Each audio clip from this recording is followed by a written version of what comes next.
It was really kind of a shock. If there was clocks on the walls, they probably would have stood still.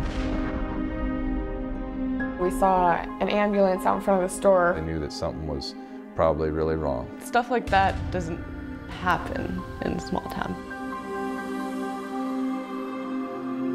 How in the world do we tell the kids? Is he okay? And she's like, I'm like, is he? And she's like, I couldn't really talk or anything. I just sat there. I just kind of broke down. Everybody was. I didn't really know what to do.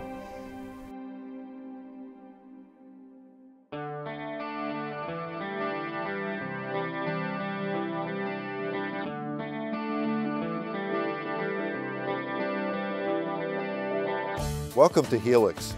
It's located in the fertile grain-producing area of Northeast Oregon. The population is about 200.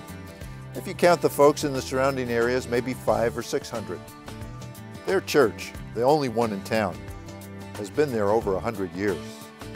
It's great here because everything's so involved and it's so small. Everybody is involved in everything. They're very compassionate and very close-knit. everybody knows each other. If you get in trouble, everyone knows about it. So everybody cares about everybody, everybody tries to help everybody. If you have something, someone's ill, or you have something tragic happen in your family, or there's a need of some way, you don't even have to pick up the phone, it's done. With sports, the whole community is involved, in school. And it's a really nice feeling to have that. Helix is a small country town. A few years ago, the church was down to 6 members. They couldn't get their own pastor, and the church was dying.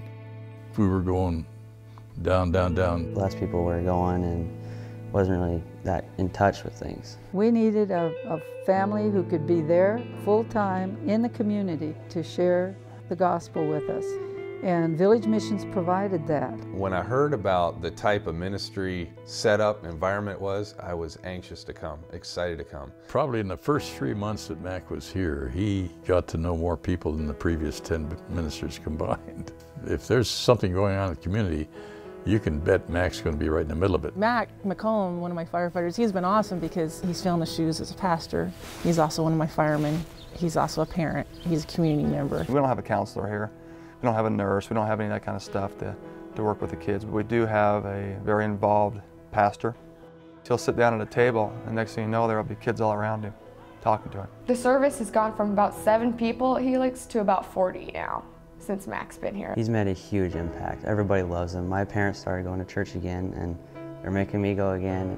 I personally see him as a friend. He's like a second father for me. It's nice, you can just talk to him, and he's done a lot for the community. He's got this awesome, uncanny knack to be your friend first and then your pastor. And that's just what they needed around here. You have to really earn the right to be heard in terms of presenting the gospel, my beliefs in Christ, my worldview.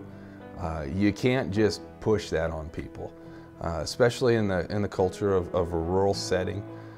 Or really any kind of culture. But in these people, you have to build trust, and it takes time to do that. And the way to do that is to show them that you care first. And it's the philosophy of Village Missions too. Preach the word, love the people. We're grateful that God has called Village Missions to this task, keeping country churches alive and strong. Our Village Missionaries are making a difference in their communities. They're there to show people the love of Christ on their best days and on their worst days too. When calamity struck Helix, Pastor Mac was there. October 28th was a very sad day for this community. We had a teacher that passed away. We lost one of our prominent teachers up at the school to apparent suicide. He was a PE teacher, so he had students that ranged all the way to 4th grade all the way through 12. He was a high school assistant track coach. He was the junior high track coach. He also volunteered in the community. He was a volunteer firefighter here in my department. We had developed a friendship immediately after I got here. We shared common interests with football, with powerlifting and strength training. He was so positive, and whenever you succeeded, he was way more excited than you would ever be about you succeeding. He was very intelligent, and he was so helpful to us and in here and motivating. He pushed everybody to do their best, what he knew they were capable of. We all knew he was bipolar. We didn't really realize the extremity of it. We would walk to school together, in the morning to a weightlifting class that he involved me in with helping him teach that. He didn't show up, and so I went to his house and knocked on the door. He's like slept in a few times through the year, so we just thought he, was sleeping in again. I called his house, there was no answer. And I knew he had no place to go, and so we got into the bar there that was adjacent to his apartment and knocked on the door, no answer. So I broke the door down, and worst fears were reality. The finality of it, it's done. There's no helping John anymore.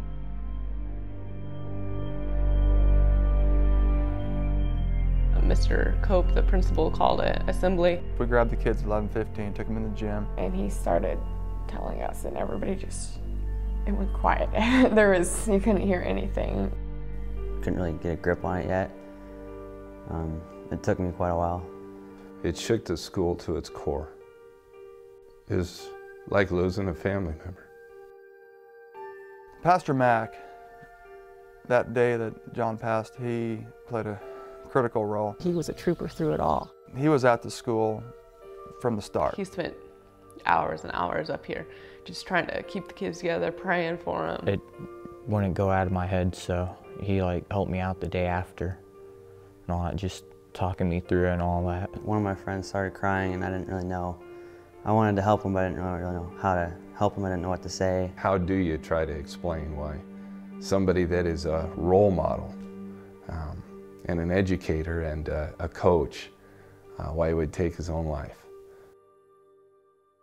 When we had the celebration of life, there was hours where people in the community just talked. We had a time of an open mic where kids could just share their feelings, and it went for a long time, probably about an hour. It was really nice. Everybody said some things about him, and all of it was great. You don't see that kind of thing happen in a memorial service where kids are free to get up and talk without something having been done to make them feel like we're important. This guy knows who we are. This guy understands us. This guy's helping us through this particular tragedy. If we didn't have a church in Helix, I think the community wouldn't be as together and as helpful as we are now with Pastor here. If Mac hadn't been here, there probably would have been quite a few people driven away from God. We'd all be sitting in our houses trying to sort through these tragedies ourselves in the best way we possibly could, instead of joining hands and together and pulling through this together as a community. Sometimes people say to me, well, why not let these churches close? But do you realize what hangs in the balance? The number of people who would not hear about Jesus Christ if that happened? If there is nobody here, what happens then? Where do they go? Who's there to reach out to them? It would be a tragedy. A lot of people would just go back to their old ways. And this is true, no matter how far out in the country the people live. There's many other communities like Helix out there where the churches have closed. The story has ended. I've met people who have never been in church before in their lives.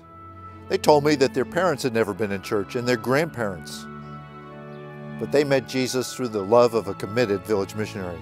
I believe that's right at the heart of the Lord, that He wants every small town, every person, every soul to have a chance to not just receive Christ, but to grow in all that He has for them.